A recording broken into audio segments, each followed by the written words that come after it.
नमस्कार दोस्तों, आज हम जानेंगे षोडश संस्कार के बारे में। बहुत ही महत्वपूर्ण टॉपिक है और बहुत से विश्वविद्यालयों में एज ए सब्जेक्ट इस विषय को पढ़ाया जाता है। तो आज इस वीडियो में हम पूरा कवर करेंगे षोडश संस्कार के बारे में। देखिए, षोडश संस्कार यानी षोडश का मतलब होता है 16 यानी 16 और संस्कार का अर्थ होता है शुद्ध करना, प्रीमार्जन करना या प्यूरिफाई करना। देखिए, संस्कारों से व्यक्ति के दोष परिष्कृत होते हैं, जिससे वह पुरुषार्थ चतुष्टय और आश्रम चतुष्टय का ठीक से निर्वहन कर पाता है। क्योंकि पुरुषार्थ, आश्रम और संस्कार तीनों ही भारतीय जो सनातन पुरातन संस्कृति है उसकी त्रिवेणी के रूप में जाना जाता है। अब देखिए, संस्कार शब्द को परिभाषित करते हुए स्वामी सबर कहते हैं, संस्कारो नाम से बहुति यस्मिन् जाते पदार्थ भवति योग्य कस्सिद्ध से, अर्थात जिसके संपन्न होने से किसी पदार्थ, वस्तु या व्यक्ति में कार्य करने की कुशलता आ जाए उसे ही संस्कार कहते हैं। ठीक है, मतलब जिसके संपन्न होने से यानी उस क्रिया के करने से कोई पदार्थ में, वस्तु में या व्यक्ति में उसके जो कार्य करने की जो शैली है उसमें परिवर्तन आ जाए, उसमें कुशलता आ जाए, उसमें स्किल डेवलपमेंट हो जाए, तो उसे ही संस्कार कहते हैं।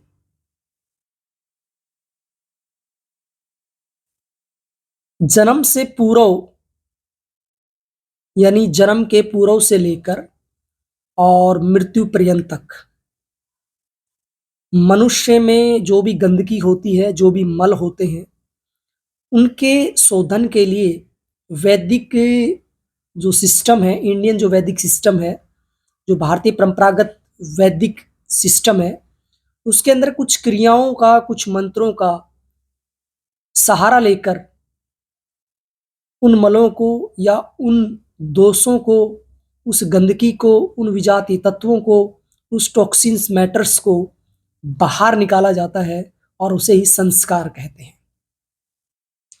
यानी संस्कारों से तन की शुद्धि भी होती है, मन की शुद्धि भी होती है, चित्त की शुद्धि भी होती है। प्राचीन काल में हमारे ऋषि मुनियों ने मनुष्य की शारीरिक, मानसिक और आत्मिक उन्नति के लिए गर्भ धारण से लेकर अंत्येष्टि यानी जब आदमी यानी मनुष्य की डेथ हो जाती है, जिसे दाह संस्कार या अंत्येष्टि कहते हैं, तब तक 16 संस्कारों की व्यवस्थित वैज्ञानिक प्रणाली का प्रतिपादन किया है। यानी ये 16 संस्कार जो करने का विधान बताया है, ये बहुत ही साइंटिफिक है। स्पिरिचुअल तो है ही, साइंटिफिक भी है। जितना इनका आध्यात्मिक महत्व है भारतीय संस्कृति में, उससे कहीं ज्यादा इनका वैज्ञानिक महत्व भी छिपा हुआ है। संस्कार आज भी किए जाते हैं, लेकिन कुछ संस्कार आज लुप्त हो चुके हैं प्रतिस्पर्धा और भागदौड़ भरी जिंदगी के कारण। संस्कार पहले हमारी शिक्षा का हिस्सा होते थे, लेकिन आजकल मॉडर्न एजुकेशन की वजह से हमारी शिक्षा का ये हिस्सा नहीं बन पाए। लेकिन योग के क्षेत्र में इन संस्कारों को विद्यार्थियों को पढ़ाया जाता है, विद्यार्थियों को इनका परिचय कराया जाता है ताकि वो अपने जीवन को दिव्य बना सकें। तो देखिए, अब हम जानते हैं प्रसव पूर्व संस्कार, जिसे प्री नेटल संस्कार कहते हैं। ठीक है, प्री नेटल जैसे प्री नेटल एक्सरसाइज होती है, प्री नेटल डाइट होती है, यानी डिलीवरी से पहले। तो सबसे पहला संस्कार जो है वो गर्भाधान होता है। सबसे पहला संस्कार जो है वो गर्भाधान होता है, जिन्हें अंग्रेजी में कंसेप्शन कहा जाता है। दूसरा जो होता है वो पुंसवन संस्कार होता है, जिसे अनजेंडरिंग ए मेल इश्यू कहा जाता है। और तीसरा सीमंतोनयन होता है, जिसे हेयर पार्टिंग कहा जाता है।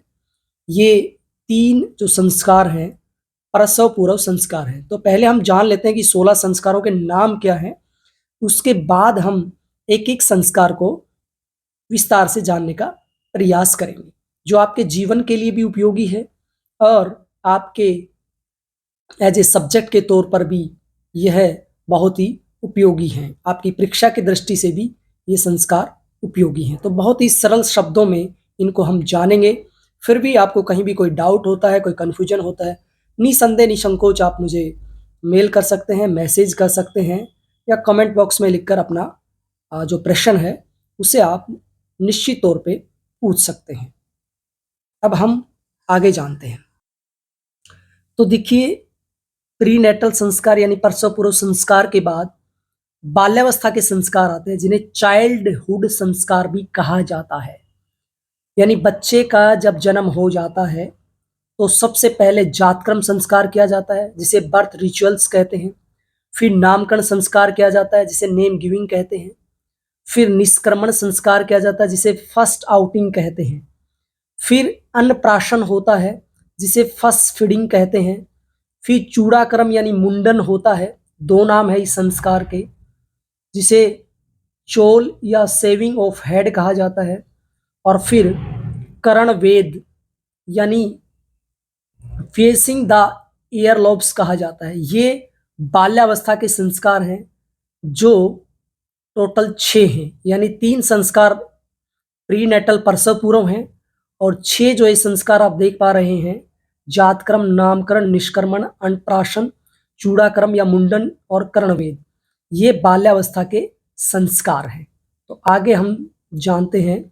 तो देखिए, इसके बाद शैक्षणिक संस्कार आते हैं, जिसे एजुकेशनल संस्कार कहते हैं।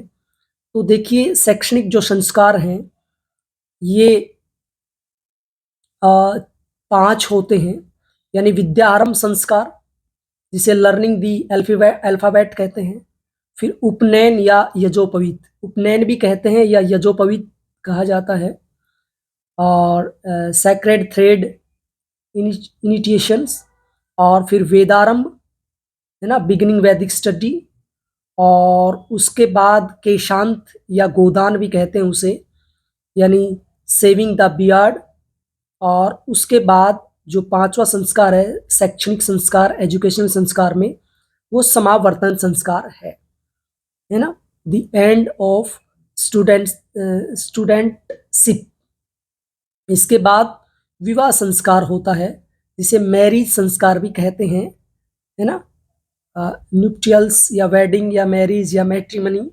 और अंतिम जो होता है वो अंत्येष्टि या दाह संस्कार होता है। उस समय हमें नहीं पता होता है इस संस्कार के बारे में, क्योंकि ये संस्कार हमारे मरने के बाद होता है, तो दूसरे लोग ये संस्कार करते हैं, परिवार के सदस्य करते हैं। तो अंत्येष्टि संस्कार कहें इसको, या दाहक्रम कहें इसको, या फुनरल कहें, या क्रीमेशन कहें, या डेथ राइट्स कहें इसको। तो ये 16 संस्कार हैं। अब आगे हम इनके बारे में विस्तार से जानते हैं। देखिए, गर्भधान संस्कार। तो ये 16 जो संस्कार होते हैं, उनमें सबसे पहला संस्कार होता है, ये हम पहले जान चुके हैं। तो इसमें क्या होता है कि जिस कर्म के द्वारा पुरुष स्त्री के गर्भाशय में बीज स्थापित करता है, यानी जब ओवम और स्पर्म मिलते हैं, उसे ही गर्भधान संस्कार कहते हैं। तो उत्तम संतान या दिव्य संतान, अच्छी आत्मा के आवाहन के लिए इस संस्कार को किया जाता है। यानी वैदिक विधि विधान से महान आत्मा को आमंत्रित किया जाता है, आह्वान किया जाता है, उसे ही गर्भधारण संस्कार कहते हैं। तो ये पति पत्नी मिलकर दोनों इस संस्कार में महत्वपूर्ण भूमिका निभाते हैं, क्योंकि इंसान ही वो परिंदा है जो उम्मीदों पर घायल और उम्मीदों पर जिंदा है। तो पूरी श्रद्धा, विश्वास, समर्पण के साथ, है ना, कहते हैं ना कि श्रद्धा समर्पण अगर दिल में हो प्यारे, तो मोहित भगत के दिल में भगवान खुद हारे। अगर पूरी श्रद्धा के साथ, पूरे विश्वास के साथ अगर हम एक दिव्य आत्मा को आह्वान करते हैं पूरे वैदिक विधि विधान के साथ, तो डेफिनेटली माँ के गर्भ में एक अच्छी आत्मा प्रवेश करती है और एक अच्छे बच्चे का भविष्य में जन्म होता है। तो दूसरा जो संस्कार होता है वो पुंसवन संस्कार होता है। और तो ये संस्कार जो होता है ये गर्भ धारण के बाद किया जाता है, यानी ये क्रमशः दूसरे नंबर पे होता है। और लगभग जब तीसरे महीने में गर्भ के लक्षण व्यक्त होने पर, जब पता चल जाता है कि गर्भ ठहर गया है और उसके कुछ सिम्टम्स नजर आने लगते हैं, तब यह संस्कार किया जाता है। तो जो गर्भ में बच्चा होता है 3 महीने का, उसका शारीरिक विकास हो, उसका मानसिक विकास हो, तो इसी उद्देश्य के लिए एक अच्छी संतान वो बने, अच्छे संस्कार वो लेके आए, उसी उद्देश्य से यह संस्कार किया जाता है। तो ये लगभग तीसरे महीने में होता है, ठीक है। और शारीरिक मानसिक रूप से बलिष्ठ बच्चा पैदा हो, इसलिए ये संस्कार किया जाता है। इसके बाद सीमंतोनयन संस्कार होता है, ठीक है। पुष्पवन के बाद सीमंतोनयन संस्कार होता है। तो ये क्रम से तीसरे नंबर पे होता है। और देखिए ये सभी सीक्वेंस में ही होते हैं संस्कार, और जो जानकार है उससे भी आप करवा सकते हैं, जो वैदिक रीति से इन संस्कारों को करवाना जानते हैं उनसे आप करवा सकते हैं। तो प्रसव पूर्व संस्कारों में तीसरा संस्कार है, और इस संस्कार में पति के द्वारा गर्भिणी के केसों को संवारने का विधान बताया है ना। जो प्रेग्नेंट वीमेन है उसके जो केस होते हैं उनको पति संवारता है, यानी सामान्य कहते हैं ना कि बालों को बहाना, तो उन बालों को बहाना, उनमें तेल लगाना, है ना, ये पति की जिम्मेदारी होती है। क्यों? क्योंकि ये एक मनोवैज्ञानिक संस्कार है ना। साइकोलॉजिकल प्रभाव पड़ता है इस संस्कार का, और इस संस्कार से कहते हैं कि जो बुरी शक्तियां हैं उनसे गर्भ की रक्षा होती है, यानी बुरी जो शक्तियां हैं उनसे गर्भ की रक्षा होती है या उस बच्चे की रक्षा होती है। और जो भी बुरी ताकतें हैं या नेगेटिव एनर्जी है वो आसपास फटकती नहीं है, तो इसलिए संस्कार करवाया जाता है। साथ ही इससे जो गर्भवती माता है, जब पति उनके बालों को संवारता है तो गर्भवती माता प्रसन्नचित्त होती है, और उनके प्रसन्नचित्त होने से शिशु के ऊपर भी एक अच्छा प्रभाव पड़ता है, क्योंकि माँ बच्चे को गर्भ के अंदर, तो पति का भी फर्ज बनता है कि वो अपने मतलब आने वाले बच्चे के लिए भी और साथ में उसकी माँ के लिए भी दोनों की देखभाल करें, उनको प्रसन्नचित्त रखें, उनको उनके खाने पीने की, रहने की, है ना, सारी अच्छी व्यवस्थाएं करें। ये पति की ही जिम्मेदारी होती है। तो बच्चे का शारीरिक, मानसिक, आध्यात्मिक अच्छे से विकास हो, इसलिए संस्कार करवाया जाता है। और ये संस्कार सीमंतोनयन संस्कार है, ये छठे महीने से लेकर 8वें महीने तक इस संस्कार को संपन्न करने का विधान बताया है। यानी आप छठे महीने में भी कर सकते हैं या फिर 8वें महीने में आप इस संस्कार को कर सकते हैं।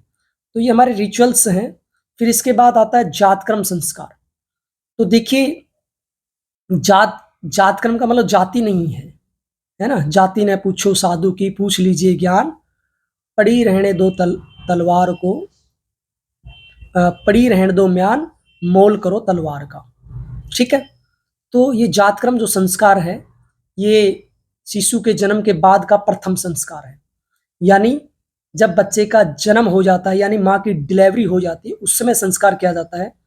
तो इस संस्कार में मेधा जनन, आयुष्यकरण, है ना, और नाल छेदन, षष्ठी या छठी महोत्सव आदि प्रमुख कर्मों का विधान बताया है।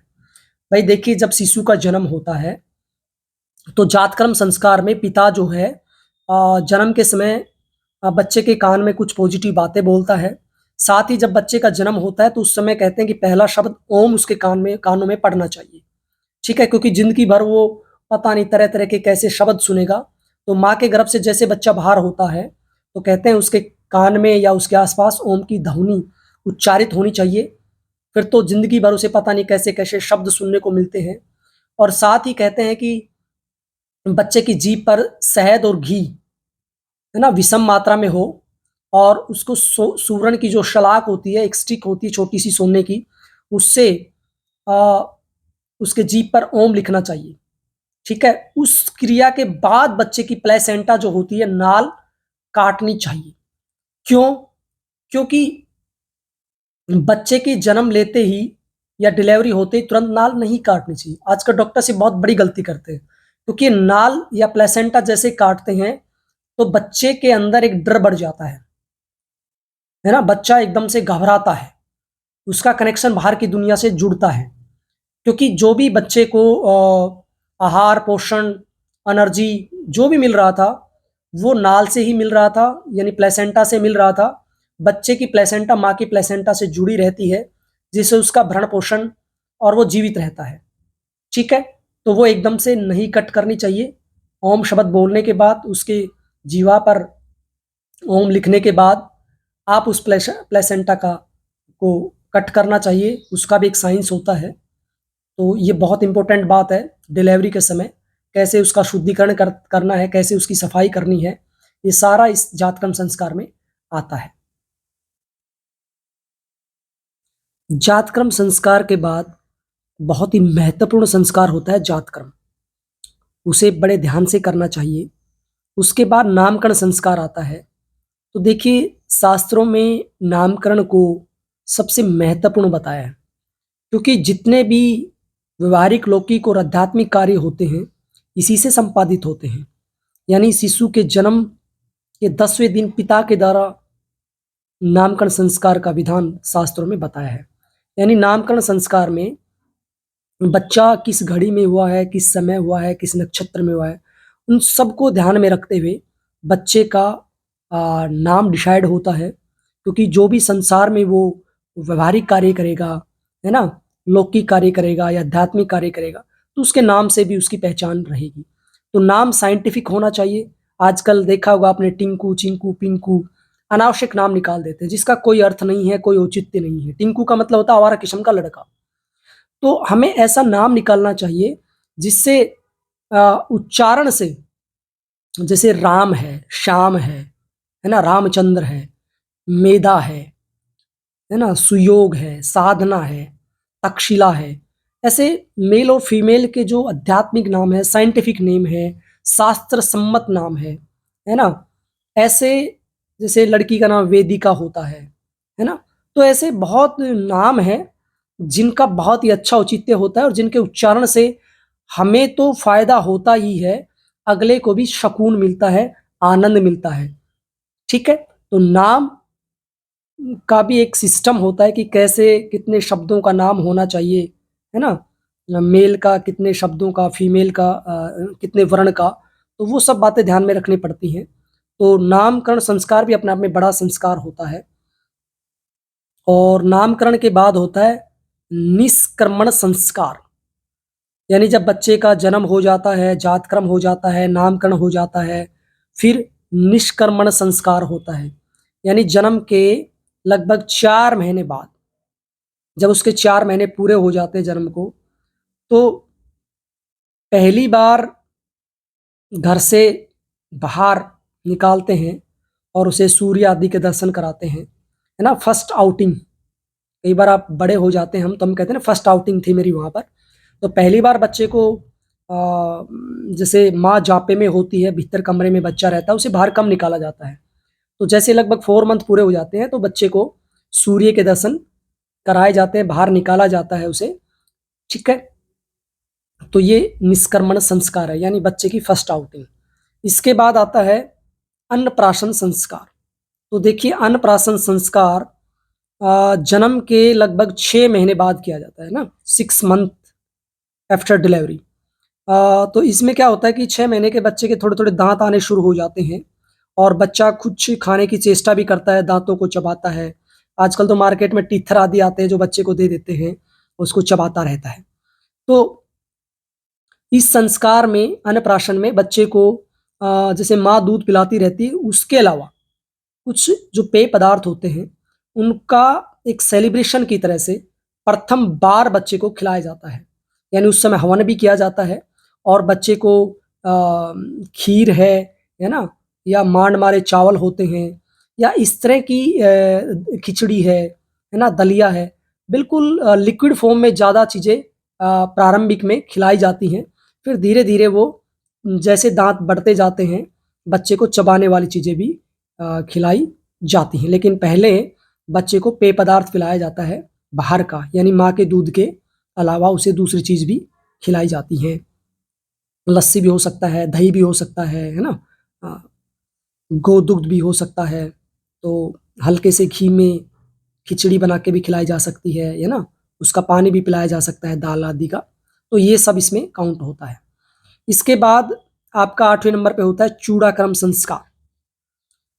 तो इस संस्कार में मतलब चूड़ाक्रम का मतलब होगा कि उसके पहली बार जब बाल काटते हैं ना, कुछ लोग तो स्पेशल माताएँ जो होती हैं वहाँ पर लेके जाते हैं, है ना? अलग-अलग गाँव में अलग-अलग जगह पर कुछ स्पेशल जगह होती है जहाँ पर बच्चे का चूड़ाक्रम करवाया जाता है, मुंडन कराया जाता है।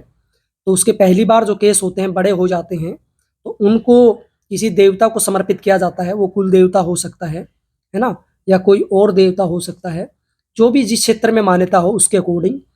और तो सिर से जो बाल उतारे जाते हैं उसे ही मुंडन कहते हैं और ये जन्म के प्रथम वर्ष के अंत से लेकर तीसरे वर्ष तक की समाप्ति तक इस संस्कार को संपन्न कराने का विधान शास्त्रों में बताया है। ठीक है? यानी लगभग जब बच्चा अंतिम वर्ष मतलब 12वें महीने में होता है तब से लेकर और 3 वर्ष तक आप कभी भी उसके बाल कटवा सकते हैं। यानी पहली बार जो बाल कटवाए जाते हैं उसे ही मुंडन संस्कार या चूड़ाक्रम संस्कार कहते हैं। ठीक है? फर्स्ट हेयर कटिंग कह सकते हैं इसे हम। और महर्षि चरक इसमें कहते हैं, जो आयुर्वेद के अच्छे ऋषि हुए हैं महर्षि चरक, उनके अनुसार इस संस्कार को करवाने से बच्चों में सौंदर्य, आयु और शुचिता की प्राप्ति होती है। यानी बच्चा सुंदर बनता है, उसकी आयु में वृद्धि होती है और शुचिता यानी शुद्धता यानी पवित्र दिव्यता उसके अंदर आती है। तो ये चूड़ाक्रम संस्कार है। इसके बाद 9वें नंबर पर आता है कर्णवेद संस्कार। यानी कर्ण का अर्थ कान होता है, ईयर होता है और वेद अर्थात उसका वेदना होता है या छेदना होता है, यानी परफोरेट होता है। इस संस्कार में शिशु के नासिका व कर्ण का छेदन किया जाता है ना, आज भी किया जाता है लड़कियों का तो खासकर कुछ समाज में लड़कों का भी करते हैं और लड़कियों का तो आज भी जारी है, उनके कान भी छेदे जाते हैं, उनकी नासिका भी छेदी जाती है। देखिए ये संस्कार only for not for boys, ये दोनों के लिए समान उपयोगी है ना, चाहे वो लड़का हो चाहे लड़की हो। ठीक है? ये बात आप दिमाग से निकाल दीजिए, ये संस्कार सिर्फ़ लड़कों के लिए किए जाते हैं ना, लड़कियों के नहीं होते, सभी के समान रूप से होते हैं। या फिर ऐसा मत समझिए कि कर्णवेद संस्कार ये तो सिर्फ़ लड़कियों का ही किया जाता है, लड़कों का नहीं, लेकिन ऐसा नहीं है। ये संस्कार भी दोनों का किया जाता है। तो इसमें नासिका और कान का छेदन किया जाता है। एक उसमें टेक्निक होती है, एक विधि होती है, जो जानकार होते हैं वही इस चीज़ को कर सकते हैं। और जो महर्षि सुश्रुत हैं, आयुर्वेद के अच्छे आचार्य माने जाते हैं, उन्होंने बताया है कि इस संस्कार के करवाने से बच्चे की रोगों से रक्षा होती है और आभूषण जो पहनाए जाते हैं, उसके निमित्त बालक का कर्णवेद करवाया जाता है। बच्चे को आभूषण पहनाने पड़ते हैं और वो उनके लिए इम्यूनिटी भी बढ़ाते हैं बच्चे की और बच्चे की शोभा भी बढ़ाते हैं, सुंदर भी लगता है बच्चा और उसमें कुछ एक किस्म से कह सकते हैं हम रसायन होते हैं, है ना? सोना, चांदी ये हमारे शरीर में फ़ायदा पहुँचाते हैं। तो इस संस्कार को शिशु के दाँत निकलने के बाद करने का विधान बताया है ना? जब शिशु के दाँत निकल जाते हैं उसके बाद आप कभी भी करवा सकते हैं। फिर इसके बाद आता है विद्यारंभ संस्कार, ठीक है? यह 10वें नंबर का संस्कार है। तो ये सीधी बात है, विद्यारंभ, विद्या का मतलब शिक्षा होता है, एजुकेशन होता है। तो इसके अंदर क्या होता है कि जन्म के 5 वर्ष पूरे होने पर यह जो संस्कार है संपन्न किया जाता है तो विद्यारंभ संस्कार में सर्वप्रथम गणेश जी की, देवी सरस्वती की, गुरु की व पारिवारिक जो इष्ट देव होता है, जो भी आपका इष्ट देव हो सकता है परिवार का, उनकी पूजा की जाती है। इस संस्कार को अक्षरारंभ संस्कार भी कहा जाता है। अक्षर आरंभ यानी ये जो विद्यारंभ संस्कार है, इसमें बच्चे को आजकल नहीं होता कि नर्सरी में डालना है बच्चे को, एलकेजी यूकेजी, 5 साल का बच्चा हो गया है, आजकल तो 3 साल के बच्चे को ही डाल देते हैं, अन्यथा काफ़ी वर्ष पहले 5 साल का बच्चा मिनिमम होना चाहिए था, उसी के बाद ही उसको विद्यालय गुरुकुल आदि में भेजा जाता था। तो ये संस्कार तभी होता है विद्यारंभ कि बच्चा पहली बार स्कूल में या गुरुकुल में जाता है गुरु के सानिध्य में, और सरस्वती देवी जो विद्या की देवी है उसकी पूजा वंदना की जाती है, गणेश जी की जाती है, और गुरु की जाती है, और परिवार के जो इष्ट देव होते हैं उनकी पूजा की जाती है। और इसमें बच्चे अक्सर जो होते हैं ना, बच्चे को नहीं सिखाते हैं पहली बार ABCD, ए आ ई ई ऊ, कै का की कू, ये सब आप सब ने जरूर सीखा होगा, हम सब ने भी सीखा है। तो ये विद्यारंभ संस्कार है। फिर इसके बाद आता है उपनयन या यजोपवीत संस्कार। तो देखिए इसे जनेऊ संस्कार भी कहते हैं। यजोपवीत देखा होगा ना, गले में डाले रखते हैं कुछ लोग, एक धागा सा दिखता है। तो देखो, उपनयन में उप का अर्थ होता है नजदीक या पास यानी नियर, और नयन का अर्थ होता है ले जाना, टू टेक। तो ब्रह्मचारी को गुरुकुल में शिक्षा के लिए गुरु के पास ले जाना ही उपनयन या यजोपवीत संस्कार कहलाता है। इस संस्कार के द्वारा जो ब्रह्मचारी है वो अपने गुरु के सानिध्य में रहकर वेद, उपनिषद, अध्यात्म, योग व ब्रह्म प्राप्ति की शिक्षा प्राप्त करता है, और उसे ही उपनयन संस्कार कहा जाता है। तो इस संस्कार में ब्रह्मचारी को यजोपवीत, मेखला आदि धारण करवाया जाता है ना, तगड़ी बांधते हैं ना आजकल घरों में, उसमें कुछ चांदी की वो भी डालते हैं, तो वो सब है इसमें। जन्म के 8वें वर्ष के बाद इस संस्कार को करने का विधान शास्त्रों में बताया है।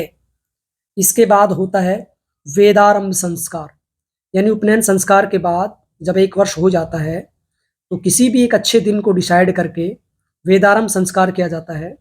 यानी पहले गुरुकुल परंपरा थी, आजकल वो टूट चुकी है, तो उसी परंपरा में संस्कार कराया जाता था। तो बच्चा स्कूल में जाने लग जाता था, ये जो पवित्र संस्कार हो जाता था।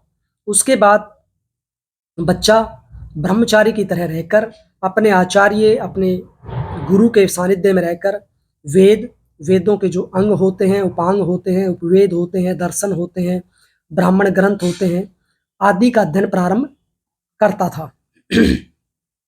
13 नंबर पे होता है केशांत या गोदान संस्कार। इसे केशांत भी कहते हैं और गोदान भी कहते हैं। तो केशांत का अभिप्राय बालों का अंत करना, ठीक है, केस प्लस अंत। केस का मतलब बाल होते हैं, तो बालों का अंत करना, अर्थात दाढ़ी और सिर के बालों को काटकर केवल शिखा रखना। देखा होगा ना, गुरुकुल के बच्चे होते हैं, ना वो दाढ़ी रखते हैं ना वो बाल रखते हैं, सिर्फ एक चोटी रखते हैं, तो चोटी को शिखा कहा जाता है ना।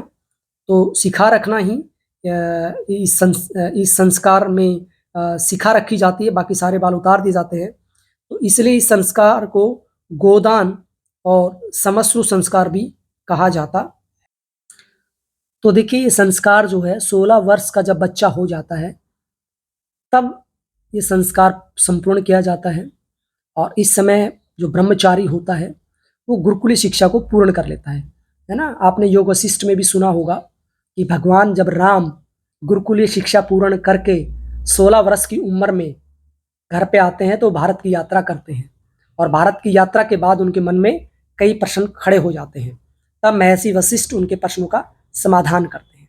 तो 16 वर्ष तक बच्चे को गुरुकुल में रहना बताया गया है। उसके बाद होता है समावर्तन संस्कार। ये कर्म से 14वें नंबर पे संस्कार होता है। तो जैसे बच्चा गुरुकुल में शिक्षा पूर्ण करने के बाद वो गृहस्थ आश्रम के नियमों का उपदेश देकर, यानी उनके जो आचार्य होते हैं उन्हें उस ब्रह्मचारी बच्चे को गृहस्थ आश्रम के नियमों का उपदेश देते हैं। यानी बच्चा गुरुकुल में शिक्षा ग्रहण करता है लेकिन बाद में वो गृहस्थ जीवन में जाता है। तो ऐसा बच्चा जब गुरुकुल ये शिक्षा को पढ़कर आता है तो उसी के बाद ही उसको गृहस्थ में डाला जाता है या गृहस्थ में वो जाता है। और गृहस्थ में इसलिए जाता है कि वो समाज और राष्ट्र के प्रति अपने जो दायित्व है उनको पूरा कर सके, और इससे उनके जो आचार्य होते हैं गुरुकुल के, उस ब्रह्मचारी बच्चे को संपूर्ण ज्ञान देते हैं, उसको अपना दायित्व बताते हैं गुरु के प्रति, समाज के प्रति, राष्ट्र के प्रति, माता पिता के प्रति। तो उसी उद्देश्य को पूरा कराने के लिए ये समावर्तन संस्कार जो करवाने का विधान बताया है। तो वर्तमान में प्रचलित जो आजकल देखा हुआ आपने दीक्षांत समारोह, कन्वोकेशन बोलते हैं ना, कि भाई बच्चे की डिग्री पूरी हो गई तो कन्वोकेशन में उसे डिग्री मिलेगी। तो प्राचीन काल में समावर्तन संस्कार ही अपने आप में दीक्षांत समारोह था, कन्वोकेशन था। तो देखिए विवाह संस्कार, तो मैट्रिमनी यानी समावर्तन जब संस्कार हो जाता था, जब गुरु उन्हें गुरुकुल से या अपने कुल से जब उनको अपने लक्ष्यों से परिचित कराकर भेजता था, तो उसके बाद बच्चा विवाह संस्कार में जाता था, और जो ब्रह्मचारी होता था वो अच्छी जो सुकन्या होती थी, संस्कारित जो लड़की होती थी, पहले लड़कियां भी गुरुकुल में पढ़ती थी तो लड़कियां संस्कारित होती थी, तो उनसे उनके गुण, कर्म और स्वभाव, ठीक है आजकल तो ऐसे ही विवाह प्रचलन में है, लेकिन प्राचीन काल में गुण, कर्म और स्वभाव आदि को ध्यान में रखते हुए ही उनका पूरी कुंडली मिलान करके ही विवाह संस्कार किया जाता था, ठीक है। और उसके बाद बच्चा अपने गृहस्थ आश्रम में प्रवेश करके एक दिव्य संतान को जन्म देता था। तो इस संस्कार के बाद क्या होता है, जब बच्चे का विवाह हो जाता है तो जो ब्रह्मचारी होता है वो गृहस्थ हो जाता है, और कहते हैं कि इसके बाद वो बच्चा पितर ऋण से मुक्त हो जाता है, यानी पिता के ऊपर उसका जो ऋण होता है वो उतर जाता है, यानी अब वो स्वयं जिम्मेदार हो जाता है। तो विवाह संस्कार बहुत ही महत्वपूर्ण है, बहुत ही उपयोगी है। और विवाह संस्कार में ये गोत्र मिलाए जाते हैं, वो इसलिए मिलाए जाते हैं ताकि कोई जेनेटिक जो डिसऑर्डर हैं वो आपस में ना आए। तो गोत्र की बजाय मुझे लगता है कि गुण, कर्म और स्वभाव को मिलाना ज़्यादा उपयोगी है, तभी अच्छा गृहस्थ जीवन चलता है। अंतिम जो संस्कार होता है जिसे अंत्येष्टि संस्कार कहते हैं, यानी 16 संस्कारों में सबसे अंतिम ये संस्कार होता है, यानी जिसे व्यक्ति की मृत्यु के बाद उसके जो रिलेटिव्स होते हैं, उसके जो परिजन होते हैं, वो इस संस्कार को संपन्न करते हैं। आपने देखा होगा आज भी 12 दिन लोग बैठते हैं आफ्टर डेथ, उसमें अलग अलग दिन अलग अलग क्रियाएं की जाती हैं, है ना, गंगा जी भी डाला जाता है, इसके अलावा घर में हवन कराया जाता है, घर में गौमूत्र के छिट्टे या गंगा जल के छिट्टे लगाए जाते हैं। तो शुद्धिकरण की ये प्रक्रिया तो हम आज भी करते हैं, लेकिन बीच की कुछ क्रियाएं हैं वो गायब हो चुकी हैं, और मुझे लगता है कि ये इसलिए कर पा रहे हैं अंत्येष्टि या दाह संस्कार के बाद कि लोगों को डर लगता है भूत प्रेत का, है ना, नेगेटिव एनर्जी का, है ना, उसकी आत्मा को मोक्ष मिल जाए, शांति मिल जाए, इसलिए संस्कार करते हैं। तो मुझे लगता है जितना हम जोर लगाते हैं, जितना हम प्रयास करते हैं अंत्येष्टि संस्कार के लिए, दाह संस्कार के लिए, मुझे लगता है ऐसा ही प्रयास हमें गर्भधारण संस्कार के लिए करना चाहिए। तो मृत आत्मा की अस्थियों को गंगा में प्रवाहित भी किया जाता है, विसर्जन किया जाता है, आज भी जाते हैं। और श्राद्ध कर्म किया जाता है ना, श्राद्ध कर्म का मतलब कुछ खिलाया जाता है ना, पक्षियों को, जानवरों को, और गरीब बच्चों को, ब्राह्मणों को। फिर पिंडदान भी किया जाता है पिंडदान, है ना, कुछ दान भी किया जाता है गुरुकुल में, गौशाला में, गरीब लोगों को। तो ये सभी दाह संस्कार या अंत्येष्टि संस्कार के अंतर्गत ही आते हैं। तो देखिए 16 संस्कार हैं, बहुत ही महत्वपूर्ण संस्कार हैं, प्रत्येक संस्कार का अपना विशेष महत्व है, तो परीक्षा की दृष्टि से उपयोगी है। सामान्य जानकारी मैंने इस वीडियो में दे दी है आप लोगों को। आप इस वीडियो को सुनकर अच्छे से इन संस्कारों को परीक्षा में कर सकते हैं। मोटी मोटी बातें मैंने आपको बता दी हैं, कुछ बातें आप अपने विवेक से समझकर भी अच्छा एग्जाम दे सकते हैं। तो आज के लिए इतना ही, आप सबका बहुत बहुत धन्यवाद। इन संस्कारों की सामान्य जानकारी ये जो योग सार पुस्तक है इसके अंदर दी गई है।